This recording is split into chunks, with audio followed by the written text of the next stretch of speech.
Amém, irmãos? Amém. Hoje nós vamos abrir as nossas Bíblias no livro de Malaquias. E durante essa semana, a partir de hoje, nós vamos estar pensando um pouco nesse livro, Malaquias. Malaquias, ele tem de várias maneiras, ele tem uma proximidade com o nosso tempo. Malaquias, ele é o último livro do Antigo Testamento e prepara o povo para a chegada do Messias. Nós, como igreja, também estamos nos preparando e convidando pessoas também para esse mesmo preparo, pois o Senhor está chegando. Malaquias também vive numa época onde o povo de Deus estava em uma constante de se afastar do Senhor. Havia cada vez mais progredido nessa loucura de prestar uma adoração diferente da adoração que Deus havia assim escolhido. Uma outra forma de que nos faz que nos identifica com esse livro é que o povo está sendo dominado por uma nação estrangeira. Nós também vivemos num mundo em que jaz do maligno. Por mais que tenhamos uma determinada liberdade religiosa, sabemos que essa liberdade de culto que temos, ela será cada vez mais cerceada à medida que o fim se aproxima. Tudo isso está aqui em Malaquias, e como nós vamos ver, se assim o Espírito Santo de Deus nos permitir enxergar, como esse livro é importante para a nossa prática cristã nos dias atuais. Em Malaquias nós vamos ver uma expressão assustadora. Nós vamos ver como os seres humanos ultrapassaram a maldade dos próprios demônios. Talvez para um ouvido que não seja familiarizado com a Bíblia, essa minha afirmação seja algo escandaloso. Mas se você já leu a Bíblia, você vai perceber que o que eu estou falando é verdade. Capítulo 3 de Malaquias, nós vemos algo assombroso, que infelizmente muitos pastores mercenários pervertem para sua própria destruição, eles o fazem. Mas o contexto de Malaquias aponta para isso. Capítulo 3 diz: alguém se atreveria a roubar a Deus? Olha que coisa, nem os demônios têm tanto atrevimento de roubar a Deus, de tentar roubar a Deus. E aí o próprio Senhor diz: mas vocês estão me roubando. Imagine, aquilo que nem os demônios têm ousadia de fazer, estava sendo praticado abertamente por pessoas que se diziam amigas de Deus. Então tudo isso está aqui nesse livro, irmãos. E nós precisamos nos atentar. Vimos o perigo esses dias de um falso culto. As consequências da idolatria, como um bezerro de ouro, abriu os nossos olhos nesses últimos dias para perceber que uma falsa adoração não agradará a Deus, mas trará juízo sobre o povo de Deus. E aqui no livro de Malaquias é a mesma coisa. O povo havia reconstruído o templo. Eu quero trazer um contexto histórico para os irmãos. Sei que vocês amam estudar a Bíblia, glória a Deus por isso. E é importante que a gente entenda o contexto histórico. Todos os livros proféticos, eles foram escritos atrás de um contexto histórico, de um pano de fundo. Então, por exemplo, o livro de Isaías é escrito na época do reino dividido, reino de Judá, é o reino em que Isaías profetiza. Nós vamos ver aqui já em Malaquias ele é escrito num período que nós chamamos pós-exílio. O povo, por conta da sua desobediência, havia sido levado cativo para a Babilônia, aonde ficaram 70 anos. Cumpridos esses 70 anos, Deus moveu o coração de um rei ímpio, Ciro, e ele baixa um decreto autorizando todos os judeus que quisessem voltar ao seu território, que voltassem. E esses judeus vão voltar em 3 levas. As levas iniciais vêm por meio de Esdras e Neemias, e depois uma última leva. Nós vamos ver no livro de Ageu que o povo estava demorando em construir o templo ao Senhor. Mas o povo constrói o templo. E aquele templo trouxe não alegria, mas trouxe tristeza. Recentemente eu e José estávamos conversando sobre isso. Porque o templo da época de Ageu era um templo muito pequeno. Principalmente quando você tinha como comparação o templo da época de Salomão. O templo que foi construído na época de Salomão foi construído na época mais gloriosa do reino de Israel. E não somente Salomão tinha bastantes recursos, mas os recursos já estavam sendo guardados por Davi para a reconstrução daquele templo. Então foi um templo extremamente suntuoso. Aqui nós estamos agora numa época não somente de grande escassez, mas numa época em que o povo de Deus não tinha sequer soberania, independência. Eles eram vassalos de um povo estrangeiro, no caso aqui, os medo-persas. Mas eles haviam recebido a autorização de reconstruir o templo, e fizeram, em um templo muito mais humilde. Esse templo vai passar por uma reforma de quase 50 anos na época de Jesus, né? Herodes vai fazer uma grande reforma naquele templo. Então o templo na época de Jesus era um templo muito maior do que esse templo. Ele pegou esse templo de Ageu e fez uma grande reforma que durou cerca de 50 anos. Mas aqui o templo era ainda pequeno. E apesar desse templo pequeno, Deus ainda usa de uma repreensão bastante severa para aqueles que vinham até Ele prestar uma adoração que não era a que Ele queria. Então é importante que eu e você estejamos extremamente preocupados, não somente com as nossas ações, mas com as nossas motivações. Para Deus, tão importante quanto a ação é a motivação.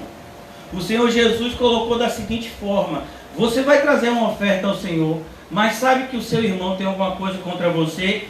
Deixa aqui a sua oferta, vai se reconciliar com o seu irmão e depois volta e oferece. Porque não adianta você tentar obedecer de um lado, desobedecendo do outro. Então Malaquias, ele é um livro que ensina-nos como igreja a cultuarmos a Deus com o coração correto. É importante estarmos aqui. A graça de Deus nos fez vencer essa primeira etapa. Enquanto a maioria das igrejas estão fechadas, a maioria esmagadora delas estão fechadas, nós estamos aqui abertos. Já há mais de 60 dias. Mas a questão que nós vamos refletir a partir de hoje é: será que nós estamos abertos da maneira certa?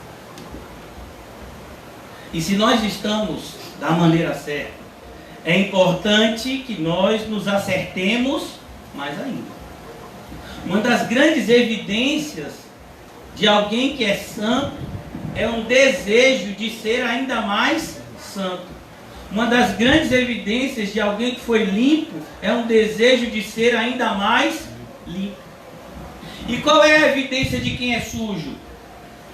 Ele quer esconder a sua sujeira. E não quer que ninguém o auxilie nesse processo de limpeza. Então nós vamos tomar muito cuidado. E eu gostaria já de iniciar a leitura do livro. Eu não vou fazer um panorama, já trouxe para vocês aqui um contexto histórico do livro de Malaquias, mas vamos começar logo da leitura do livro. É só ainda a título de introdução, A Malaquias, há uma discussão muitas vezes entre os teólogos a respeito se Malaquias seria um homem mesmo ou se Malaquias é um conjunto de mensagens que Deus enviou ao seu povo por meio de várias pessoas. Porque essa palavra Malaquias significa meu mensageiro em aramaico ou em hebraico, meu mensageiro. Mas a grande maioria concorda que Malaquias seria uma pessoa como nós, de carne e osso, que foi separado por Deus com esse ofício de trazer mensagens. Por que a grande maioria concorda com isso? Porque isso seria o que acontece com todos os livros proféticos. Então Malaquias não teria um motivo de ser diferente.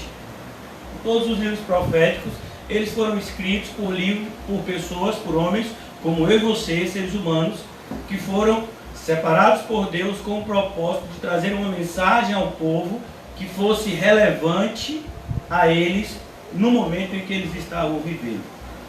Então aqui, agora, iniciando, a primeira sessão de Malaquias, que vai justamente dos versículos 1 ao 5, vai mostrar como Deus amava o seu povo. E sempre que Deus começa a conversar com os seus eleitos, Ele começa conversando com as pessoas, mostrando que Ele ama elas. Por quê?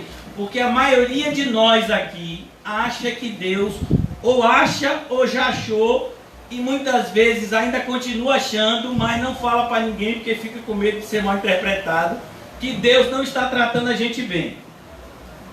Olha, eu não quero me queixar, viu, Senhor? Eu não quero me queixar. Mas essa mulher que tu me deste, esse marido que tu me deste, esse bairro que o Senhor me fez morar, ó, eu não quero me queixar do alto das pompas, Senhor, mas perdoa-me, Senhor. Ó, eu não quero me queixar da minha saúde, mas Senhor, eu não quero me queixar da minha geração, mas o Senhor tinha que mandar o coronavírus logo agora, Senhor. Podia esperar pelo menos 10 anos. Não podia ter mandado o coronavírus no século passado. Só logo na geração que a gente está aqui vivendo. E manda o coronavírus logo junto com um surto de dengue. Que o Aedes aegypti aí está se proliferando, né? Daqui a gente tem um irmão que pegou logo os dois. Tem que ser crente, né? O irmão que pegou o Zika, não foi? Zika não, pegou o chikungunya. Marcelo já passava só na frente. Marcelo pegou logo 2. Pegou o Zika e chikungunya. Né? Daqui a pouco vai ter o irmão. Ô, senhor pastor, não fala isso não. Daqui a pouco vai ter o irmão que vai pegar os 3. Ninguém quer esse pai. Ninguém quer essa bênção, não? Não, né? Tem gente que já tá. Não, eu passo. Eu toquei de lado.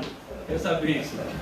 Então aqui a gente vai perceber que muitas vezes, irmãos, no nosso inconsciente, lá no nosso íntimo, a gente está igual, sabe quem? Um personagem que eu amo muito na Bíblia, porque eu me identifico com ele, que é Jonas.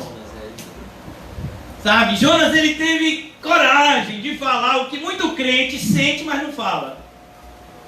E você acha que porque não fala, Deus não sabe? A gente está no nosso... Que nada, mano.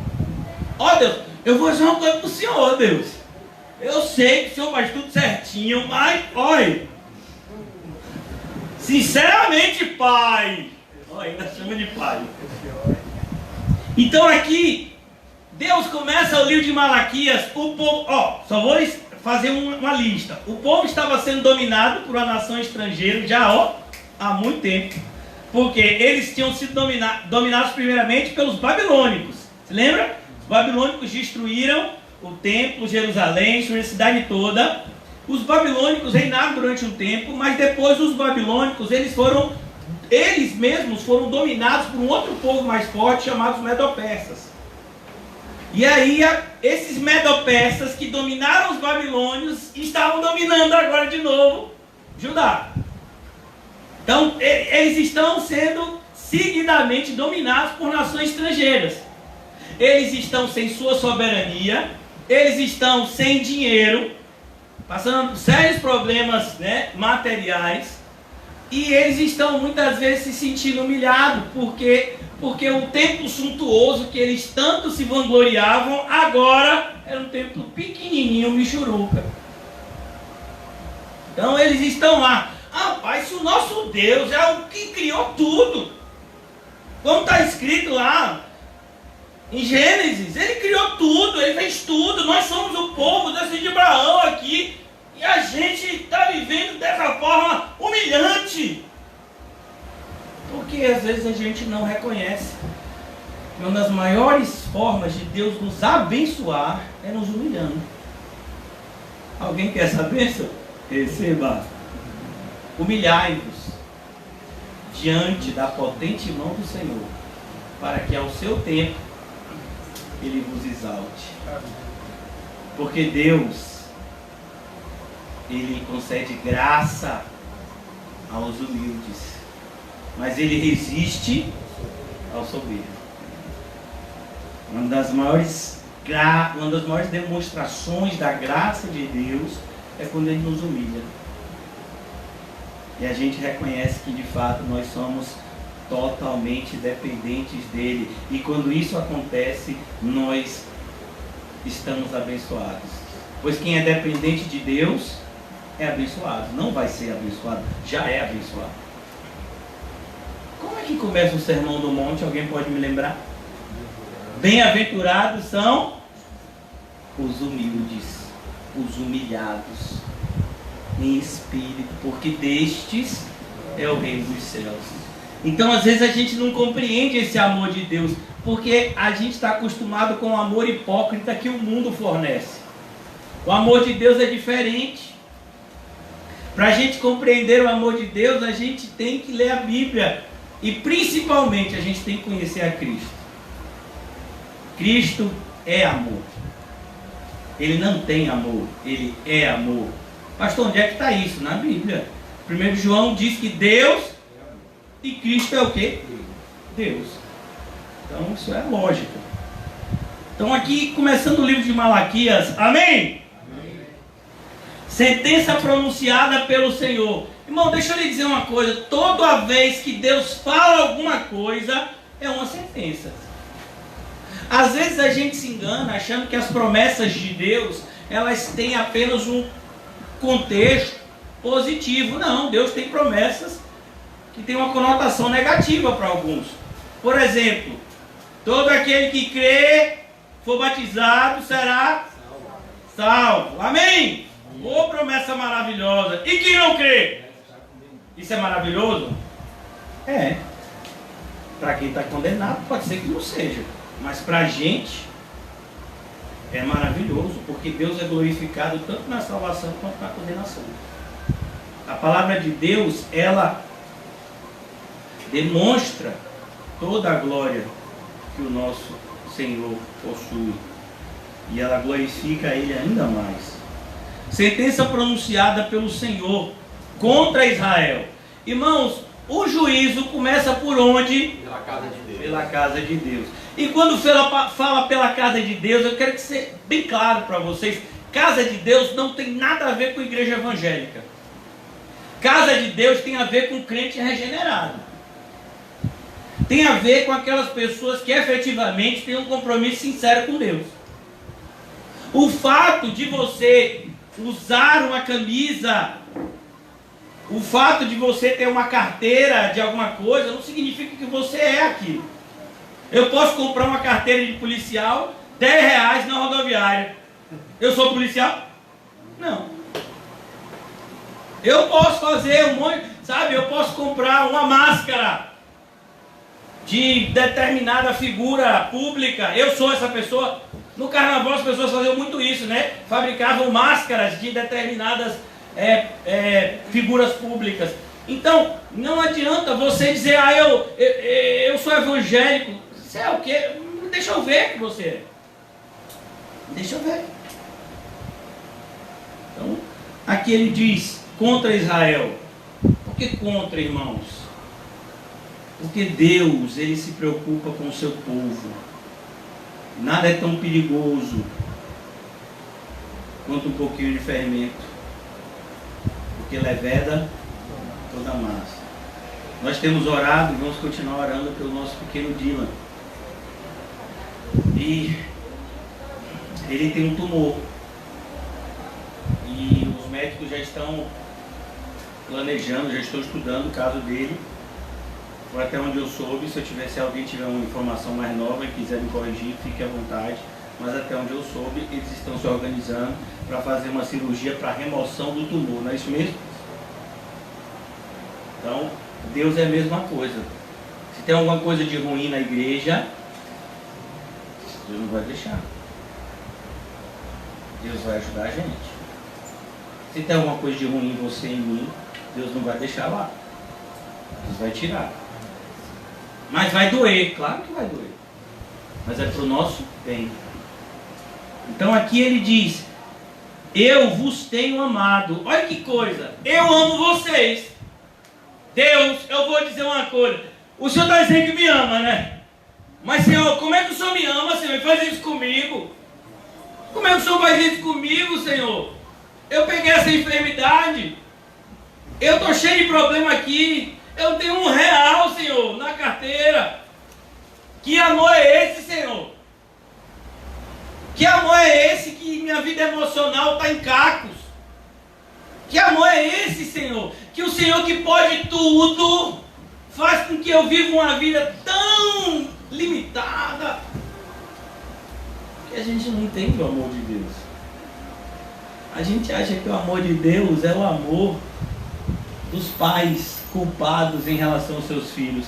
Eu particularmente já disse aos irmãos no meu passado, e eu vivi num contexto onde muitos meus amigos, eles eram filhos de pais extremamente ricos, que davam tudo para eles, que você imaginar, achando que o fato de dar isso material iria suprimir ou ocultar o fato deles serem pais ausentes. Uma das pessoas mesmo que andava muito comigo, ele via o seu pai normalmente de 6 em 6 meses. O pai dele era um empresário milionário que vivia entre Rio, São Paulo, Nova York e tal. Mas pense que ele tinha tudo que você imaginar, ele tinha. Mas ele não tinha a presença do pai. Você acha que isso é amor? Muitas pessoas achavam que a vida dele era a melhor vida do mundo. Mas eu conhecia ele, sabia como ele se sentia mal e rejeitado por isso. O amor de Deus não é igual ao amor do homem. Deus demonstra o seu amor estando ao nosso lado, fazendo o que muitas vezes a gente precisa e não quer. O amor de Deus é um amor maravilhoso. Eu vos tenho amado. Isso não é uma hipótese, isso é uma afirmação. Eu amei a Jacó. Eu amei. E como é que Deus demonstra o seu amor? Falando da doutrina da eleição. Em que nos tem amado? Normalmente a gente pergunta: Deus, me mostra uma área da minha vida que você tem amado. Porque assim, na minha área de saúde eu estou mal, na minha área financeira eu estou mal, na minha área emocional eu estou mal, na minha área espiritual eu também estou mal. Senhor, o Senhor não tem me amado aonde? Que eu não estou entendendo isso direito. Em que o Senhor não tem amado, Senhor? Não foi Esaú, irmão de Jacó? Olha que coisa linda. A gente está aqui no ano 400, mais ou menos, antes de Cristo. A história de Esaú e Jacó, irmãos, aconteceu cerca de 1.200, 300 anos aqui, antes. E o Senhor está dizendo: vocês se lembram daqueles gêmeos que saíram do ventre de Rebeca? Vocês estão lembrados?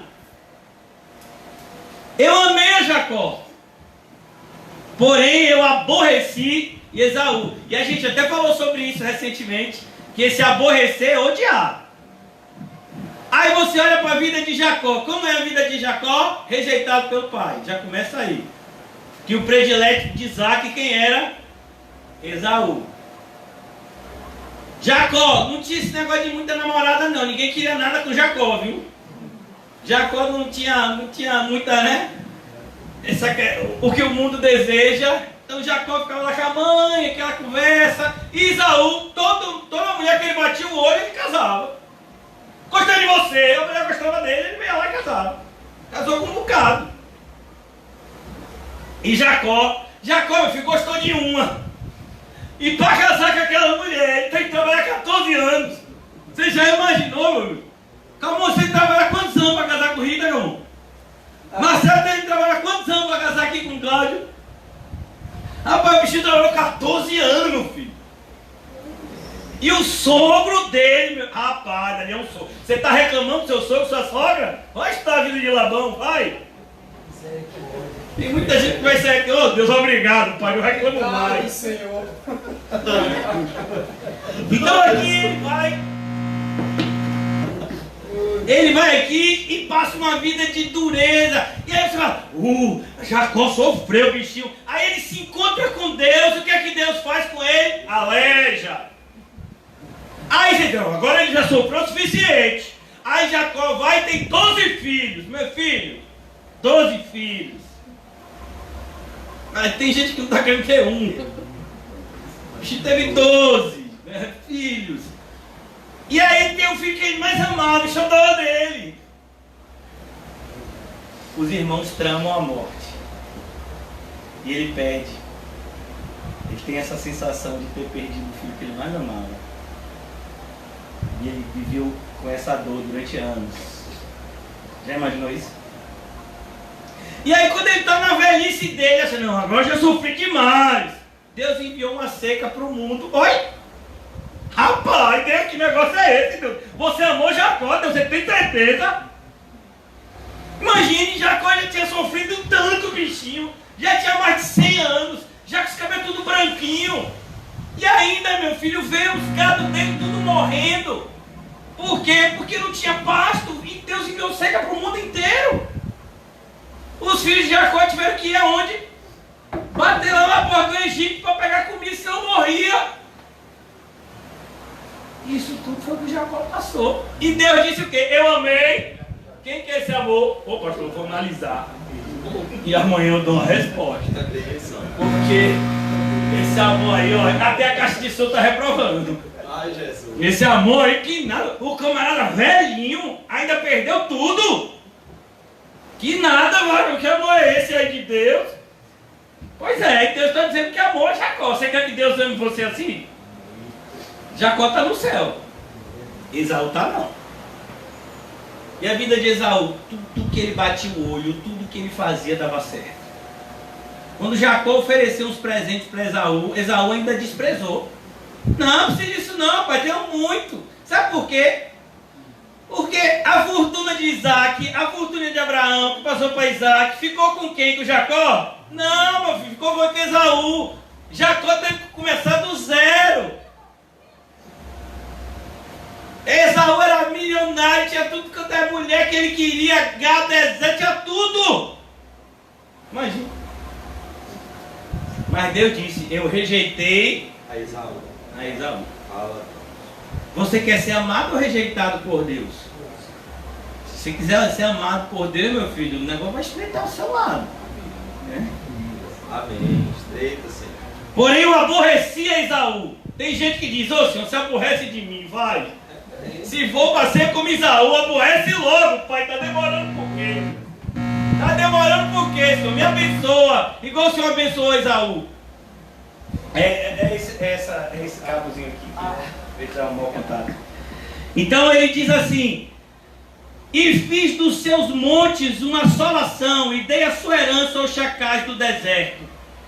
Mas em compensação, irmãos, é como nós aprendemos. Do que adiantou toda aquela riqueza de Esaú quando ele morreu? Para que tudo aquilo? E agora? Quem é Esaú depois da sua morte? Ninguém. Você vê o Deus de Abraão, Isaac, Esaú, está escrito na sua Bíblia assim? Quando você é um cristão, o seu nome fica marcado na eternidade. Quando você é um ímpio, você pode ser até conhecido pelo mundo, mas depois da sua morte, e principalmente no mundo espiritual, você é totalmente desconhecido. Aqueles 7 judeus, filhos de Seva, foi isso que os demônios disseram para eles. Quem é vocês? Quem são vocês? Eu sei quem é Paulo. Paulo sofredor, o que foi apedrejado, naufrágio, chicote, açoite, perseguido, odiado. Esse daí eu sei quem é. Agora vocês 7, quem são? Quando morrem 2 homens, e Jesus fala sobre isso, muitas pessoas chamam de parábola, apesar de Jesus não apresentar dessa forma. Chega lá no céu um homem chamado Lázaro, que teve uma vida de intenso sofrimento e rejeição. E chega também um rico, que ninguém sabe o nome. Eu não conheço você. Mas esse rico, todo mundo conhecia ele. É porque para Deus as coisas são diferentes, irmãos. Amor e rejeição para Deus são diferentes, são demonstrados de maneira diferente. Quando Paulo começa o livro de Romanos, ele começa ensinando para aquelas pessoas que estavam na cidade mais importante do mundo na sua época, que era a cidade de Roma. A cidade de Roma, contextualizando, seria como a cidade de Nova York hoje, o centro do mundo, aonde todo o dinheiro do mundo com certeza passa por lá. Se você for uma empresa bilionária, você tem que ter algum escritório em Nova York. Então, Paulo diz lá aos romanos: você está achando que essas pessoas ricas aí de Roma estão sendo abençoadas por Deus? Deixa eu lhe dizer, Deus já os abandonou. Deus não vai corrigi-los. Eles vão continuar assim e vão piorar ainda mais e depois vão morrer no inferno. Então aqui ele mostra para o povo de Deus: sabe por que vocês estão sendo corrigidos? Porque eu amo vocês. Fui eu que enviei os assírios para destruir Israel.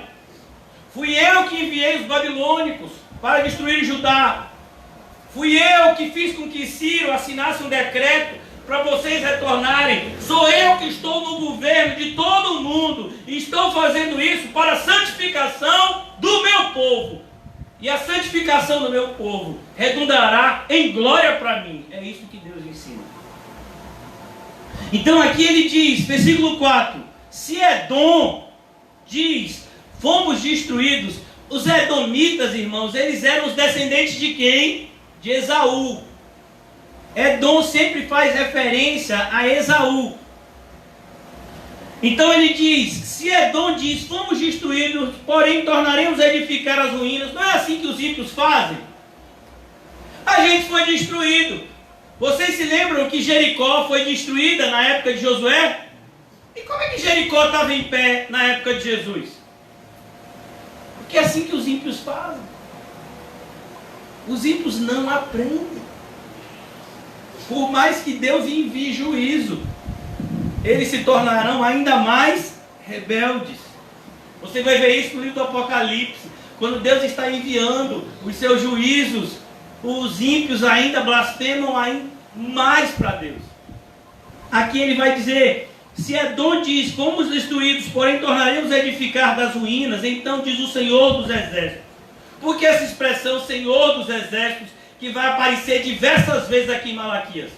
Por que Deus está falando por meio desse adjetivo? Você vai perceber várias expressões que apontam para Deus. Mas todas as vezes que Deus quer enaltecer a sua onipotência, Ele se define como o Senhor dos Exércitos. Às vezes a gente, principalmente no contexto da gente, nós somos pessoas pobres, temos um contexto de ser irrelevante para a nossa sociedade, desprezados pelos nossos próprios familiares. E Deus está dizendo, não ache isso de você. Eu sou o Deus que está no controle e eu escolhi você. Então vai e faça o que eu mando. Mas Senhor, quem sou eu? Você é o meu eleito. E se eu estou com você, quem estará contra você? Queriam matar Daniel. Conseguiram? Queriam matar Jeremias. Conseguiram? Eu sou o Senhor dos Exércitos. Nada vai acontecer com os meus eleitos, a não ser aquilo que coopere para o bem deles. Então, ele diz, o Senhor dos Exércitos, eles edificarão, mas eu destruirei. Sabe, irmãos, quantas epidemias o nosso mundo já registrou? Quantas vezes, depois de uma epidemia, o povo se arrependeu e se voltou para Deus? Zero. E não acho que o coronavírus vai ser diferente. Como será a igreja evangélica pós-pandemia? Tem até um congresso de uma dessas aí, igrejas evangélicas famosas, falando disso. Como é que vai ser essa igreja? Eu posso lhe dizer, cada vez mais apóstata.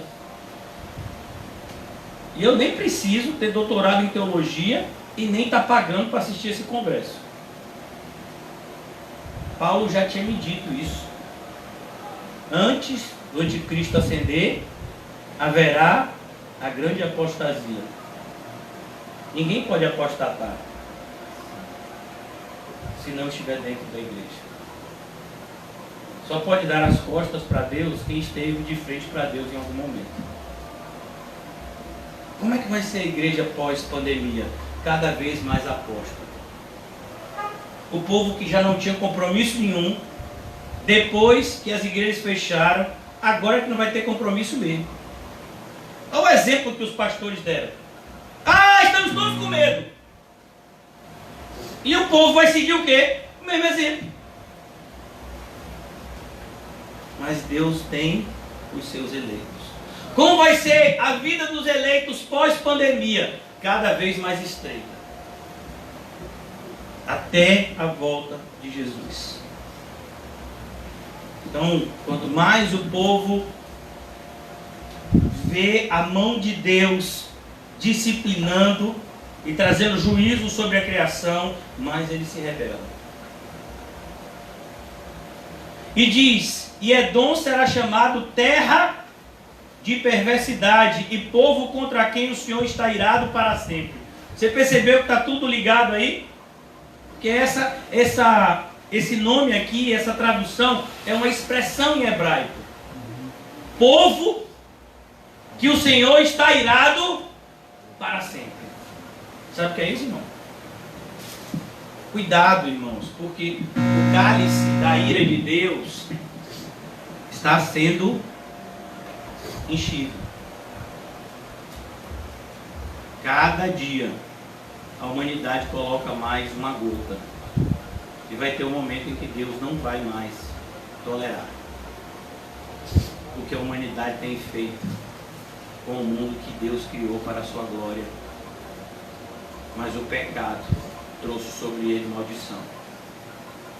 Deus não vai tolerar mais o que muitas pessoas estão fazendo.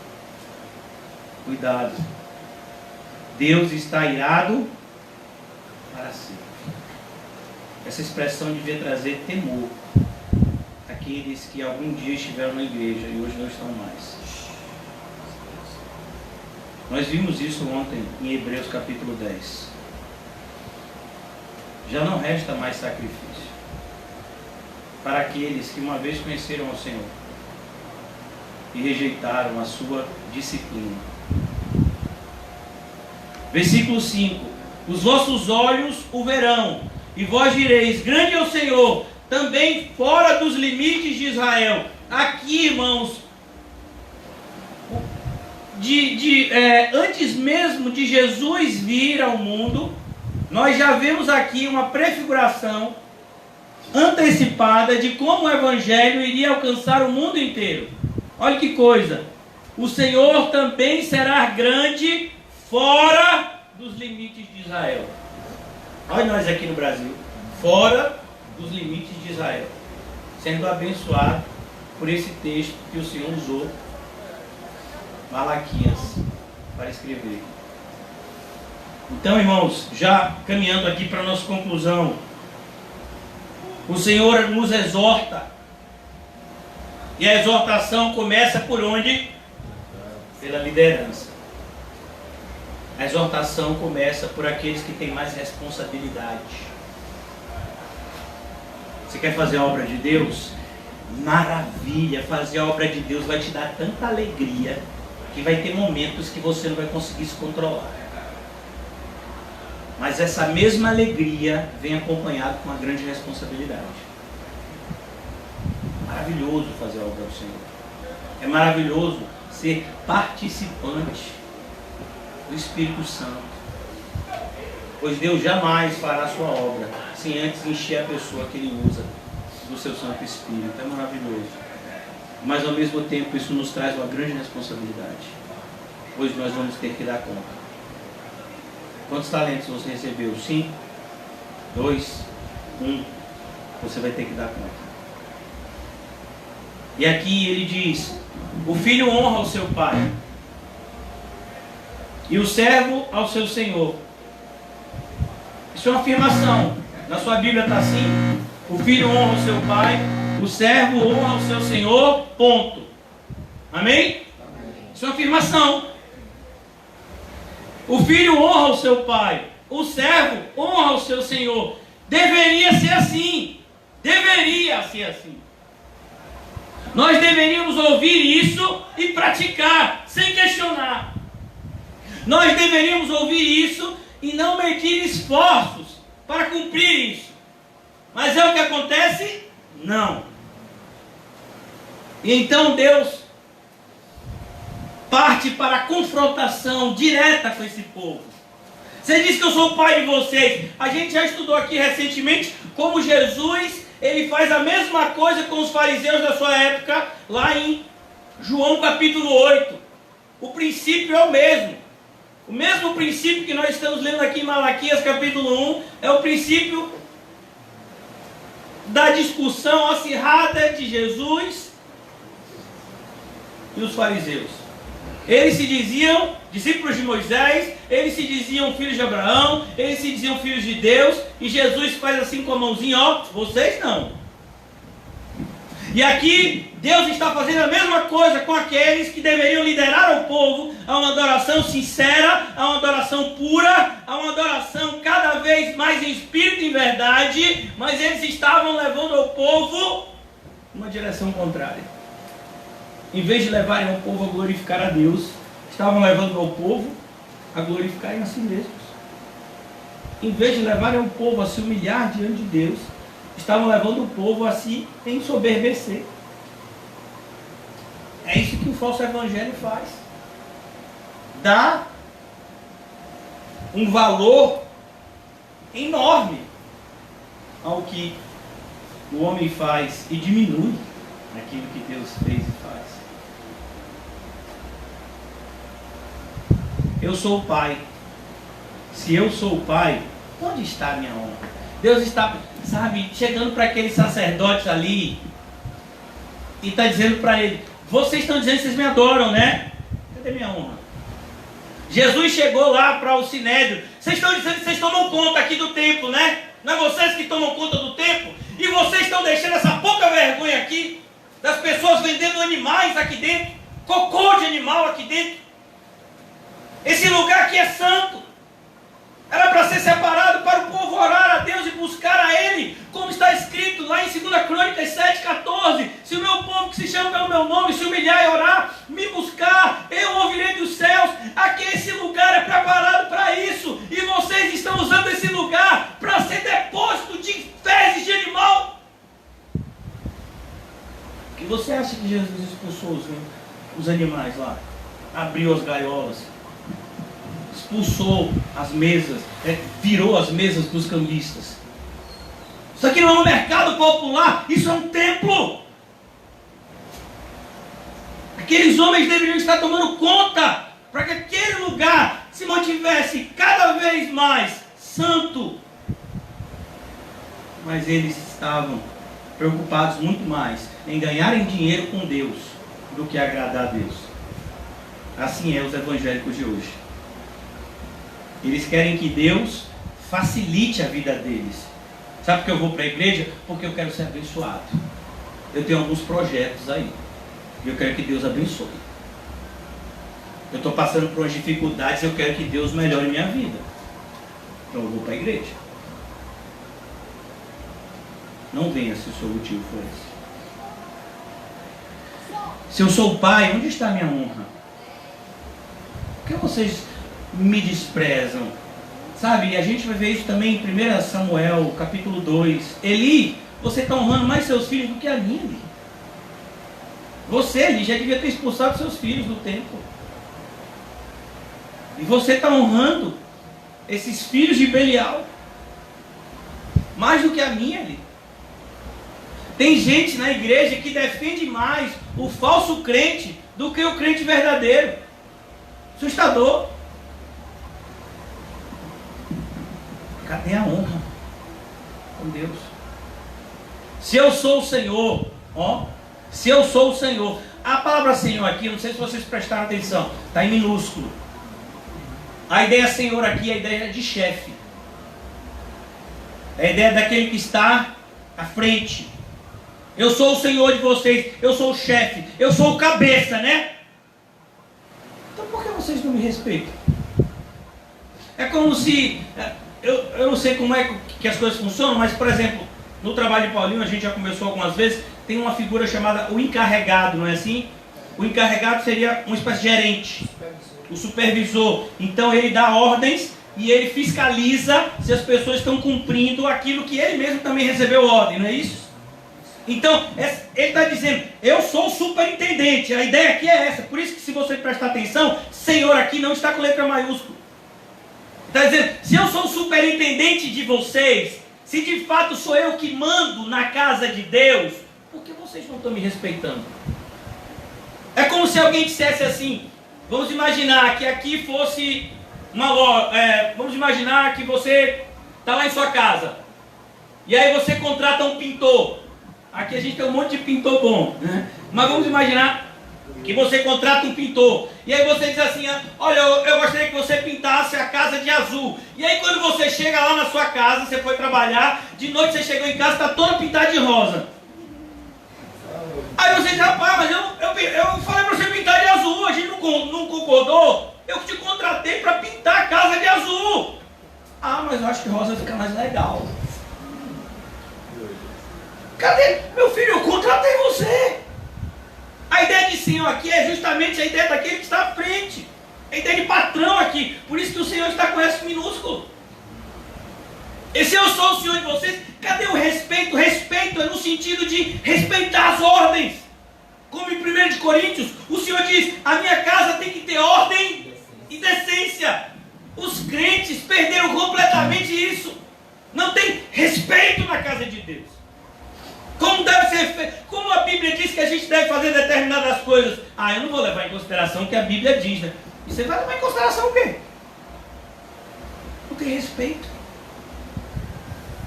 Vocês estão dizendo que eu sou o patrão, né? Deus está falando isso. Vocês estão dizendo que eu sou o patrão, né? E por que vocês não estão respeitando minhas ordens? A ideia aqui de respeito é justamente respeitando as ordens. Eu estou dando ordens para você. Por que vocês não estão respeitando? Vocês vêm para mim e dizem, Senhor, manda. Aí eu mando e vocês não obedecem. Essa é a figura da igreja de hoje. Eu quero que vocês sejam fiéis até a morte. Ah, senhor, eu não estou a fim de morrer, não. Eu quero que vocês façam o seu melhor. O seu melhor eu não vou dar para o senhor, não. O melhor é para mim. Não era assim que faziam os filhos de Eli? Um pedaço da carne, que era normalmente a gordura, que era o pedaço mais saboroso, que deveria ser queimado para o Senhor, eles pegavam para ele. E aqui a gente vai ver que é a mesma coisa. O falso culto, irmãos, ele sempre vai ser bem recebido pela grande maioria, porque é agradável para quem não quer agradar a Deus. Por que você acha que os falsos mestres são tão bem tratados e bem quistos? Porque eles falam exatamente aquilo que o povo quer ouvir. Por que os verdadeiros homens de Deus são odiados? Porque eles falam aquilo que o povo não quer ouvir. Então aqui a gente vê um exemplo disso. Vocês estão dizendo que eu sou o patrão. Onde está o respeito com as minhas ordens? Diz o Senhor dos Exércitos a vós outros, ó sacerdotes, Ufa, graças a Deus eu não sou pastor. Tá vendo, pastor Lisão? Isso é para você, viu? Deixa eu lhe dizer uma coisa. Vocês já leram Pedro? Que todos nós somos sacerdotes do Deus Altíssimo. Você também é sacerdote. Se você não é sacerdote, você não é crente. É como uma pessoa dizer, eu não sou missionário. Se você não é missionário, você não é crente. Porque todo crente tem a missão de pregar o Evangelho. Nem todo mundo vai ter a missão de pregar o Evangelho em outro país. Mas todos nós temos a missão de levar as boas novas. Então cuidado. Vocês todos aqui, nós todos aqui, somos sacerdotes do Deus Altíssimo. Somos uma nação santa, um povo eleito, adquirido pelo sangue precioso do nosso Salvador. Então ele diz: ó sacerdotes que desprezais o meu nome, porque como José falou recentemente em relação ao dinheiro, ou você ama a Deus e despreza o dinheiro, ou você ama o dinheiro e despreza a Deus. As duas coisas não vai dar para fazer. Ou você ama as coisas espirituais e despreza as coisas materiais, ou você vai amar as coisas materiais e desprezar as coisas espirituais. Quantas pessoas não dão a mínima importância para o que a gente faz aqui? Por quê? Porque para elas importante é o quê? São as coisas materiais. Importante é aquilo que enche o bucho. Importante é aquilo que cobre o corpo, as roupas luxuosas. Importante é fazer um mega ré no cabelo. É botar um creme. É fazer um corte de cabelo da moda. Isso é importante. E buscar Deus em espírito e verdade. E ter uma comunhão com o Senhor cada vez mais profunda. Isso não é tão importante. Então, a ideia é sempre essa. Jesus diz: você não pode ter dois senhores. Porque ou você amará um e desprezará o outro. Percebeu? Só tem isso para Jesus. Não tem meio termo. Ou você ama ou você despreza. Quem ama, ama de todo o coração. Quem despreza, despreza de todo o coração. Então aqui ele diz: vós dizeis, em que desprezamos nós o teu nome? Senhor, o Senhor sabe por que o Senhor está falando, Senhor. Senhor, eu leio a tua Bíblia, Senhor. Eu oro toda noite. Senhor, o Senhor não fala assim comigo não, como eu me ofendo. Ó, tem gente que é assim, que se ofende com as pregações, com as exortações. Não, Senhor, eu não sou essa pessoa não, Senhor. Eu sou uma pessoa muito boa. Meu filho, você acha que é uma pessoa boa? É melhor você se conhecer direito, para você não se decepcionar. Em que desprezamos nós o teu nome? Irmãos, eu quero perguntar a todos vocês aqui essa noite: quem de nós chegou até o ponto de amar a Deus de todo o coração, alma, força e entendimento, ainda que seja por um segundo da nossa vida? Você já conseguiu fazer isso? Se você disser que já conseguiu fazer isso, eu vou dizer bem forte na sua cara: você é um mentiroso. Mas isso não significa que a gente vai desistir. Eu, até o meu túmulo, vou morrer tentando amar ao Senhor de todo o coração, alma, força e entendimento. E sei que eu não sou a mesma pessoa que eu era ontem. E se eu continuar vivo, amanhã eu não serei a mesma pessoa que eu sou hoje, pela graça de Deus. Assim é a vida do cristão. Nós nunca faremos essa pergunta: em que estamos desprezando o teu nome? Porque se você é um cristão, você sabe onde você está falhando. Eu vou falar somente 3 áreas da nossa vida aqui. Eu poderia falar 100, vou falar 3. Como é que está a sua vida de oração? Já viu onde é que você está desprezando a Deus? Como é que está a sua vida de oração? Segunda coisa: como é que está a sua leitura da Bíblia? Já viu onde você está desprezando a Deus? Terceira e a mais importante de todas: como está o seu relacionamento com a igreja, com a congregação local que o Senhor te colocou? Só essas 3 coisas. Eu poderia falar muito mais. Percebeu onde nós estamos desprezando? Onde nós estamos desprezando a Deus? Irmãos, deixa eu dizer uma coisa: enquanto você amar qualquer pessoa mais do que a Deus, você jamais poderá se considerar um filho de Deus. Porque o filho de Deus ama o seu Pai, que é Deus, acima de tudo e todos. Percebeu? quão pequeno é o número de verdadeiros crentes? Eu vejo como as pessoas, mesmo na nossa igreja tão pequena, como mesmo no nosso universo de poucas pessoas, são menos ainda aquelas que verdadeiramente buscam a Deus de todo o coração. Acho que as poucas são as mais variadas. Eu queria até ir mais, sabe como é? Não, eu não sei. Você pode me dizer? Porque assim, quando a pessoa quer, a pessoa vai. Irmãos, eu não sei se você se sente assim, para mim é um tapa na cara.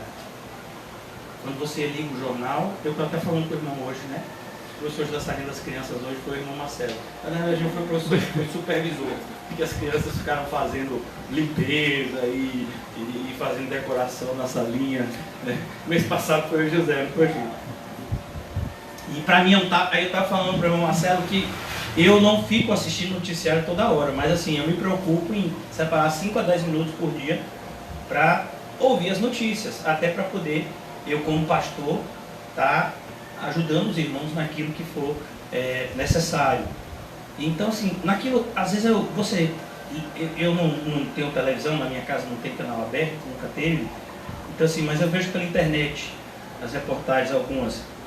Eu não sei se ainda continua assim, mas até onde eu vi, havia filas na frente da Caixa Econômica para pessoas receberem o tal do benefício, não é isso mesmo? Aí eu fico imaginando, aquelas pessoas ali, elas não têm medo de pegar coronavírus, não? Tem um monte de gente que está ali que tem medo. Mas, o que fala mais alto? Isso é estrada, Barão, é o compromisso que eu tenho com o Estado de pegar o meu benefício. Você acha que esse pessoal não tem medo de pegar coronavírus, meu filho? Tem gente que está ali na fila, meu filho, fica olhando para a pessoa cheia de máscara, de luva. Ele não quer que ninguém toque nele, ele só quer tocar nos R$600, botar no bolso e ir embora. Mas você acha que ele vai deixar de ir se o nome dele estiver lá para receber? Ele pode estar morrendo de medo de pegar o coronavírus. Pode ter tido até algum parente que já até faleceu. Mas ele vai buscar o benefício. Aí tem gente que diz assim: mas pastor, eu posso ir para a igreja e ficar doente. Aí eu digo, se você ficar doente, você é crente para o seu bem. É por isso que o povo me odeia.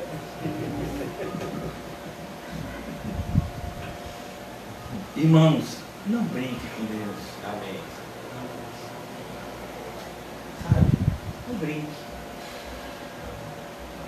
A maioria dos crentes hoje estão desprezando a Deus de forma aberta, sem nem vergonha.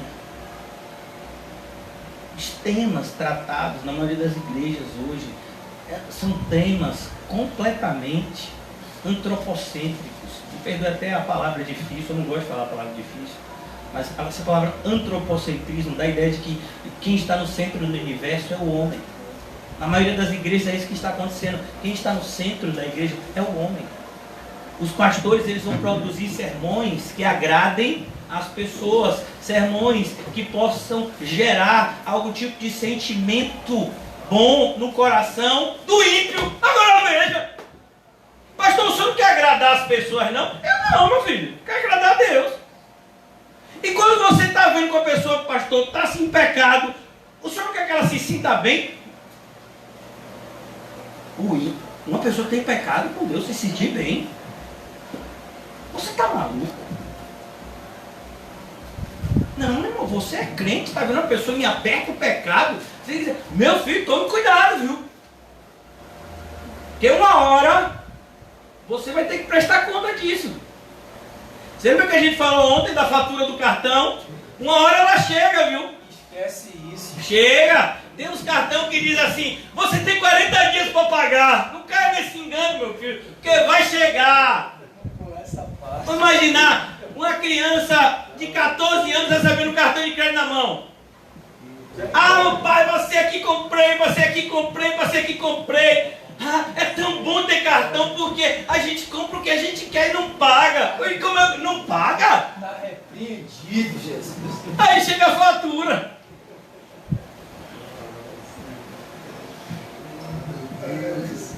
Vocês estão desprezando a Deus, irmão. Você não entendeu? Você não está, vamos imaginar. A maioria da igreja não pegou o coronavírus ainda. Sim, você está com saúde, amém? Eu estou com saúde. Esperando direitinho, ainda consigo andar, com dificuldade, mas consigo. E aí, você está fazendo o que com essa saúde que Deus te deu hoje? Você usou essa saúde para quê? Seus olhos conseguem ver, não conseguem? Olha, irmãos, eu tive síndrome do pânico e eu não tenho vergonha nenhuma de dizer isso. Já fui diagnosticado crente com síndrome do pânico, com depressão. E dos sintomas como a síndrome do pânico se desencadeou em mim, é que eu não conseguia enxergar as coisas direito. Eu olhava para alguma coisa assim, eu tinha a impressão que eu estava ficando cego, eu via as coisas tudo turva. Você sabe qual era o desespero que começou a me dar? Eu dizia assim, eu tenho que ler a Bíblia, eu tenho que ler a Bíblia, eu tenho que ler a Bíblia. Por que, pastor, você está ficando cego que quer ler a Bíblia? Porque vai ter uma hora que os meus olhos não vão conseguir mais ler a Bíblia, então eu preciso ter ela toda na minha mente. Era o que se passava no meu interior. Então naquela época, meu filho, que eu achava que eu ia ficar cego, eu ficava lendo a Bíblia com doido. Que uma hora, vai que assim, mas vai que eu estou ficando cego. Então vamos imaginar, todos nós aqui conseguimos enxergar, amém? Quantos versículos você leu hoje? Quantos capítulos? Quantos livros? Tem gente que passou o dia todo, crente,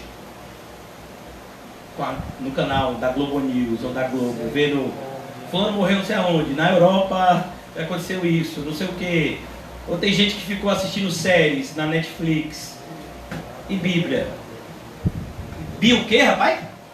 Bíblia? O que é isso? E diz que é crente. Sou crente. Você é um cretinho. Me perdoe até o significado da palavra. É isso mesmo. Não, irmãos, não despreze a Deus. E tem outra coisa.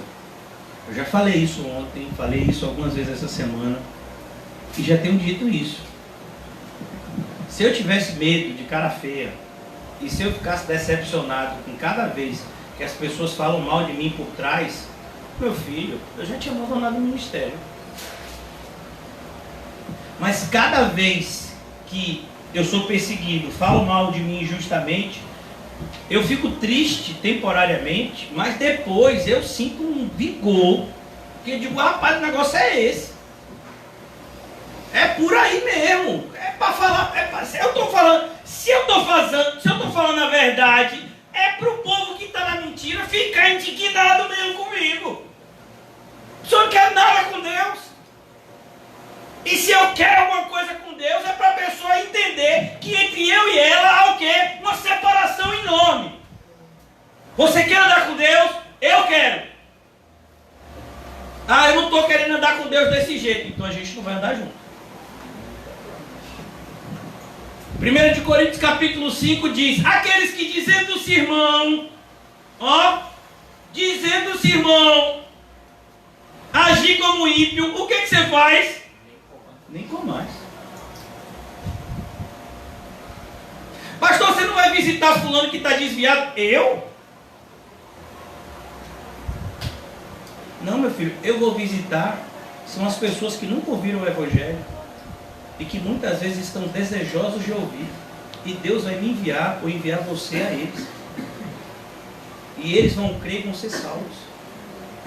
Mas eu não vou cometer o mesmo erro que eu já cometi no passado, de dar pérolas aos porcos e as coisas santas aos cães, porque isso é pecado.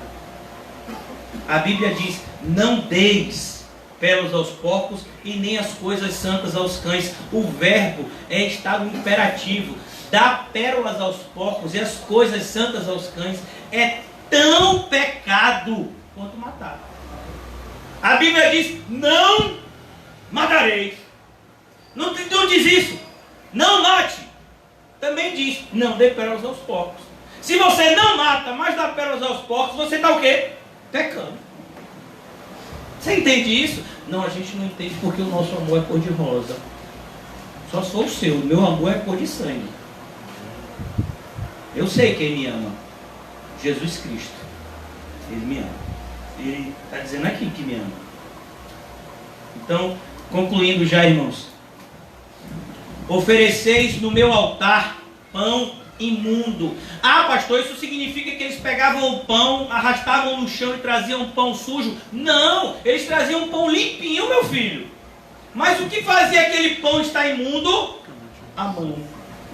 Olha, o coronavírus, ele tem trazido bastante ensinamento na área do pecado, sabia disso? Você já viu como o coronavírus ele se propaga? Vamos imaginar que alguém está com coronavírus e ele pega, de repente, ele espirra na mão e ele pega nessa caneta e de repente ele passa essa caneta para outra pessoa. Essa pessoa usa a caneta e coça o olho. Diga aí, minha irmã, ele vai pegar ou não? Vai pegar. Essa caneta. Eu vi de uma pessoa pegar o coronavírus. Minha irmã falou recentemente no trabalho dela, uma pessoa pegou o coronavírus porque digitou no computador de alguém que estava doente. Por que o pão é imundo? Porque a mão do ofertante está imunda. Não adianta você trazer coisas para Deus se você não é de Deus. A nossa igreja não está precisando de bens materiais. Pastor, pare com isso, isso é orgulho. Não, isso não é orgulho não, isso é dependência. Sabe, se a gente tiver que sair da boca do rio, e a gente está até pensando nessa hipótese, se a gente tiver que sair até daqui e ficar pregando ao ar livre, isso não vai mudar nada para mim. Para mim não vai mudar nada. Se vai mudar para você, e você quer dizer que você tem uma igreja, aí é entre você e Deus. Para mim não vai mudar nada. O que muda, irmãos, é se de fato nós estamos aproveitando o que Deus está nos dando. Sim, Deus nos deu um local coberto, se chover não vai molhar a gente. Deus nos deu caixa de som, microfone, instrumentos musicais para a gente louvar, cadeiras para sentar, água para beber, banheiro. Deus nos preparou esse ambiente tão agradável para a gente cultuá-lo. A gente está aproveitando isso? Será que a gente está aproveitando isso mesmo?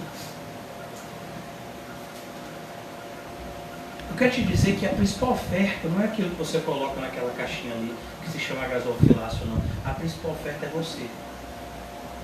Se você não se oferecer ao Senhor, não adianta você oferecer mais nada. Não adianta. Sabe, eu louvo a Deus que esse ano, no meu aniversário, é sempre um referencial para mim. Foi o aniversário que eu recebi menos parabéns dos irmãos da igreja, menos abraço dos irmãos da igreja, inclusive por meios eletrônicos, menos do que todos os outros anos juntos. Mas foi o aniversário que eu mais fiquei feliz, porque eu sabia que realmente quem estava ali eram pessoas que queriam algum compromisso com Deus. Não é comigo não, viu? Porque se eu estiver errado, o que é que eu preciso? De alguém que me apoie no meu erro? Não, de alguém que me corrija, esse é amor. Então eu vejo, irmãos, você quer saber como é que uma pessoa trata a Deus? Eu não estou falando isso de forma nenhuma, porque eu quero qualquer outro tipo de tratamento diferente, de forma alguma. Mas você quer saber como uma pessoa trata a Deus? Como é que uma pessoa trata a Cristo? Veja como ela trata o pastor da igreja. Como é que as pessoas tratavam Moisés? O irmão e a irmã de Moisés se levantaram contra ele. Já imaginou isso? As duas pessoas mais próximas de Moisés do mundo eram o irmão Arão e a irmã Miriam. Você já imaginou isso? Você acha que é fácil? E aqui a gente está vendo exatamente isso.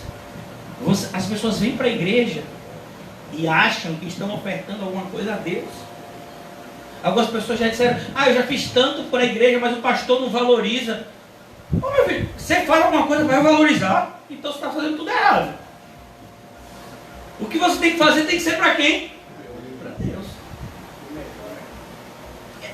E outra coisa, o que sua mão direita fez, a outra nem é para saber. Isso é trazer pão imundo. E finalmente, para a gente concluir, eu vou retomar a partir de amanhã, se Deus permitir, temos um amanhã daqui. Pão imundo, irmãos.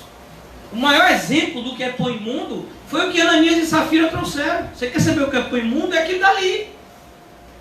Uma grande quantidade de dinheiro. Mas para Deus aquela oferta foi uma oferta o quê? Abominável. Foi uma oferta que ofendeu a santidade de Deus. Como é que vocês ousam trazerem um dinheiro fruto de mentira? Fruto de uma negociata diabólica para aqui, para dentro da minha casa.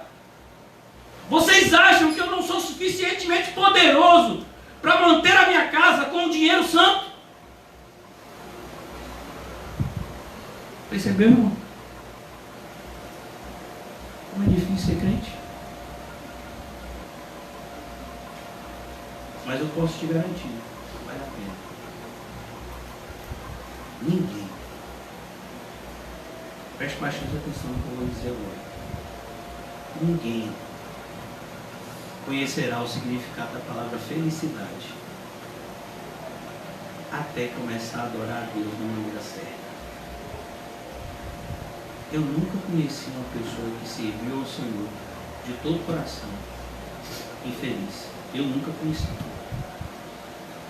A pessoa pode ter sido desapontada, traída, perseguida, mas era uma pessoa feliz. Porque feliz é a nação cujo Deus de Israel é o Senhor.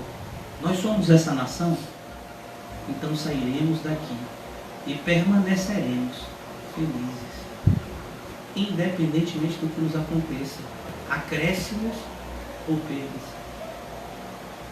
independentemente do resultado dos exames de saúde. Meu Deus. Eu sou feliz, irmãos.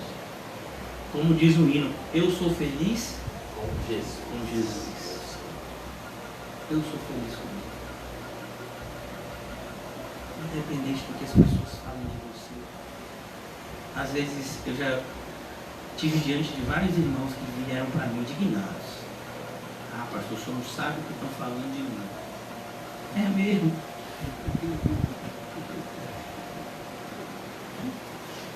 Você sabe o que falaram de Jesus? Vá conversar com ele, depois você conversa comigo. Eu tenho no meu celular uma foto. Pode parecer para alguns até uma bobagem, para mim é muito importante.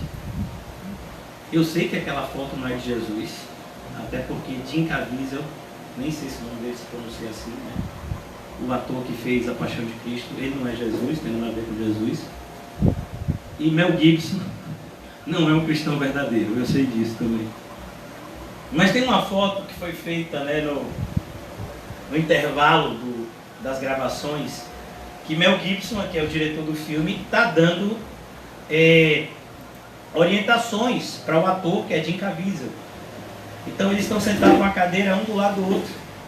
E eu acho não, tenho certeza, estava sendo filmado a cena de que Jesus está, no momento que Jesus estava levando a cruz. Porque eu sei isso por causa do figurino. Jesus estava com as roupas, né, meio que rasgadas, cheio de sangue, com a coroa aqui já posta. Então, aquele era o figurino daquele momento, onde ele sai do lugar que ele foi condenado, se eu não me engano, o pretório, até o momento que ele vai passando por toda Jerusalém, até o momento do Gólgota, que ele vai ser crucificado. Então, eles estão conversando, diretor e ator, naquele momento. E eu tenho essa foto, né, que facilmente você encontra ela na internet e baixa. E na minha foto, nessa foto, tinha uma frase dizendo assim: toda vez que você quiser se queixar de Jesus, que sua vida está difícil. Eita, Jesus. Aí ele diz assim: não, a foto tem. Esse é o momento em que você vai se queixar para Jesus que sua vida está difícil. No caso, né? Você é Mel Gibson, que está lá todo arrumado, bonito, com a roupa normal. E Jesus está lá todo apanhado, com a coroa e sentado ouvindo pacientemente. Você já imaginou isso?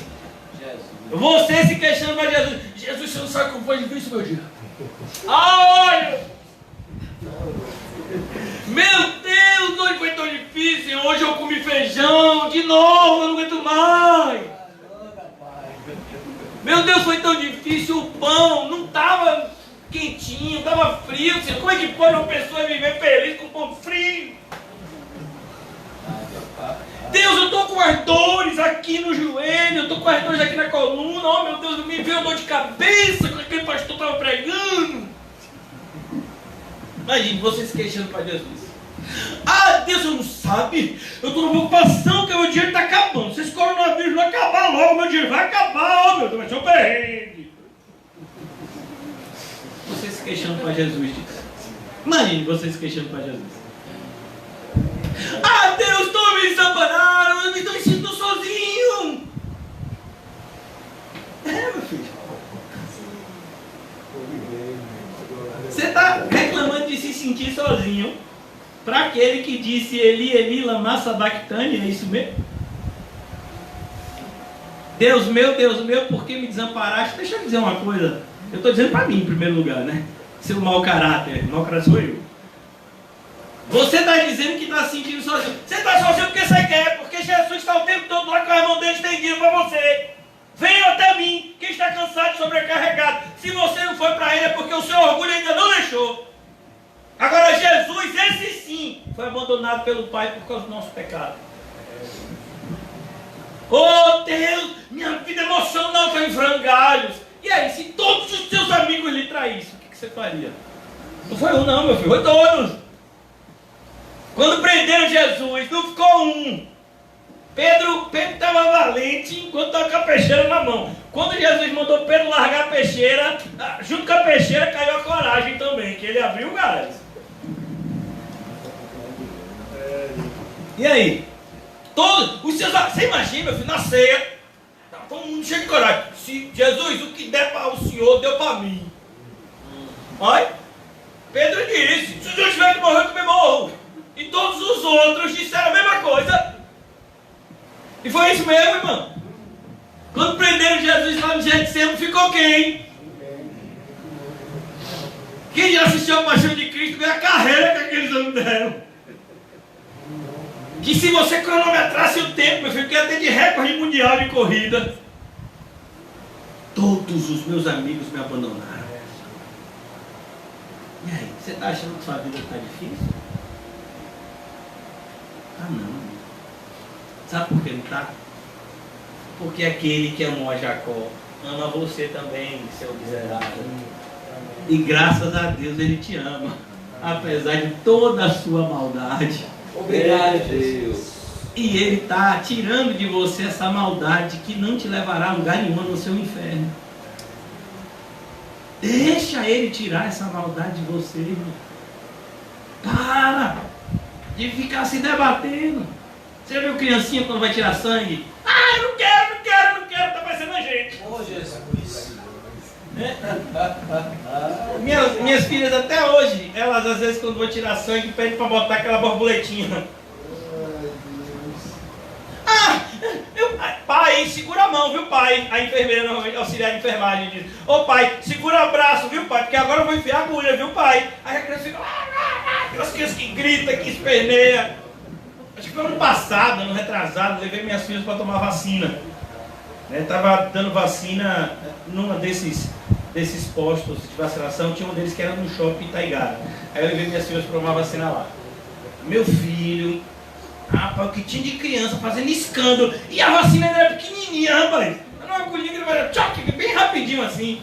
Mas, não quero não. E o pai prometendo, meu filho, eu vou lhe dar um videogame, eu vou lhe dar um McDonald's. Teve pai que quase disse, eu vou lhe fazer presidente do Brasil. E não convenceu o menino de jeito nenhum, meu filho. Aí tem que segurar o menino, meu filho. Apertar todo. E a enfermeira aí com todo cuidado para dar namorada. Agora, gente, o Senhor Jesus quer tirar o mundo de nós. E a gente, não, Senhor, não tira o mundo, não. O mundo é tão legal. O mundo é o quê, seu infeliz? Para que você quer o mundo? Você não vai morar no céu. Já dizia uma pessoa, meu filho, que a teologia dele é toda enviesada, mas ele tem uma frase que é correta. Ele diz o seguinte: uma coisa é Deus nos tirar do mundo, Outra coisa é Deus tirar o mundo da gente. É isso que é a igreja. É o momento em que aquele Deus todo-poderoso, o único Deus, que por sua soberania e poder nos tirou do mundo, ele começa a tirar o mundo de nós. E dói. Mas é para o nosso bem. Que assim seja. Glória a Deus. Obrigado, Senhor, por essa noite. Obrigado, Deus, por esse prazer. Glória a Deus. E é estar na tua presença. Deus de Israel. Como é maravilhoso fazer parte, Senhor, de um povo, o judeu de Israel, Senhor. Quem somos nós, Senhor, para recebermos de Ti tão grande privilégio, sermos contados como Teus filhos? Nem os anjos receberam tamanho privilégio, Senhor. Não nos deixa, Senhor, fecharmos o nosso coração e ouvido para as exaltações santas que o Senhor nos dá por amor, mas que cada vez mais nós, que fomos santificados pelo Teu sangue, sejamos cada vez mais santificados pela Tua palavra e pelo Teu Santo Espírito. Em nome de Jesus. Abençoa também, Senhor, o pequeno Dylan. Que a Tua graça insondável, Deus, ajude, Senhor, no restabelecimento da saúde dele. Nós possamos nos alegrar com a presença dele no nosso meio, com o crescimento físico e espiritual dele, para a Tua glória. Abençoa o pai e a mãe dele, Senhor. Faz deles cada vez mais servos fiéis e confiantes na Tua palavra. Que eles não venham, Senhor, alegar o Teu nome, mas que em cada dificuldade enfrentada, o Teu Santo Espírito mostre quem é o Deus que reina sobre eles. Que assim seja também na vida da irmã Osanda, na vida da irmã Gisele, na vida da pequena Helena. Deus, eu oro em favor daqueles que estão afastados, segundo a Tua vontade, Deus. Que o Senhor possa trazer os Teus filhos pródigos de volta à casa do Pai, mostrando para eles que bom não é o Pai que está no céu, que fora da casa do Pai não existe bem algum. Que essa verdade, Senhor, seja crida e seja cada vez mais disseminada para a Tua glória, em nome de Jesus. Amém e graças a Deus. Amém, irmãos? Saúdem-se mutuamente com um olhar santo. E não se esqueça de dizer: Glória a Deus. Eu sou feliz com Jesus.